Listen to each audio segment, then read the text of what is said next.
এটা নিশ্চিতভাবেই এখন বলছি যে আমি নির্বাচন করব, যেহেতু ঢাকা থেকে নির্বাচন করব এটা মোটামুটি নিশ্চিত। সেই জায়গা থেকে নিজের ভোটটাও ঢাকায় নিয়ে আসা, কারণ ভোটটা যাতে অপচয় না হয়। আমি যদিও ভোটার হয়েছে আগে, কিন্তু কোনো নির্বাচনে ভোট দিতে পারি নাই। দুইটা নির্বাচন আমি ভোটার হওয়ার পরে হয়েছে 2018 সাল 19 সালে এবং 2024 সালে, এবং আপনারা জানেন যে এই সময়ে কেউই ভোট দিতে পারেনি। এই নির্বাচনে যাতে ভোট দিতে পারি সেটা নিশ্চিত করলাম। নির্বাচন কোথা থেকে করবো এই বিষয়ে এখনো চূড়ান্ত কোনো সিদ্ধান্ত হয়নি, তবে ঢাকা থেকে করবো। এখন পর্যন্ত পরিকল্পনা স্বতন্ত্র নির্বাচন করারই, তারপরে দেখা যাক।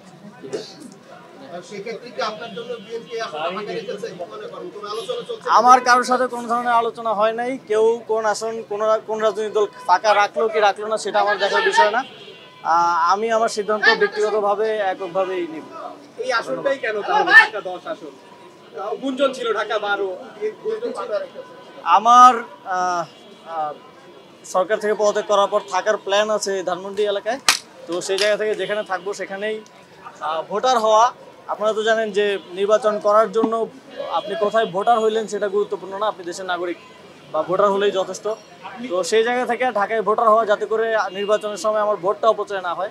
এই আপনি কবে নাগাদ পদত্যাগ করতে পারেন? জনতার কাতারে কবে আসবেন? পদত্যাগ কবে নাগাদ করতে পারেন? নির্বাচন করবেন নিশ্চিত?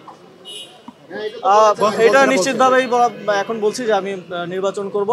কবে নাগাদ পদত্যাগ করবো এটা আপনারা জানেন যে সরকারের উচ্চ পর্যায়ের সাথে সিদ্ধান্তের উপরে অনেক কিছু ডিপেন্ড করছে। আলোচনা করে সেই বিষয়ে দ্রুতই আপনাদেরকে জানাবো।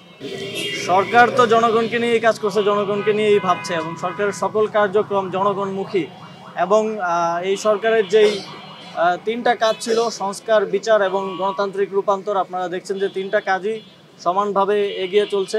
বিচারের বিষয়ে এই মাসের মধ্যেই একটা গুরুত্বপূর্ণ অগ্রগতি হবে বলে আমরা জানি, এবং সংস্কারেরও কার্যক্রম চলমান আছে, প্রায় শেষের দিকে।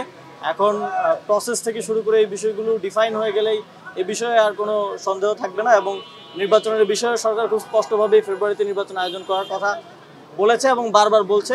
সুষ্ঠুভাবে নির্বাচন আয়োজনের জন্য সরকার সকল স্টেক হোল্ডারদেরকে প্রস্তুত করছে এবং সকলের সহযোগিতাও চাচ্ছে।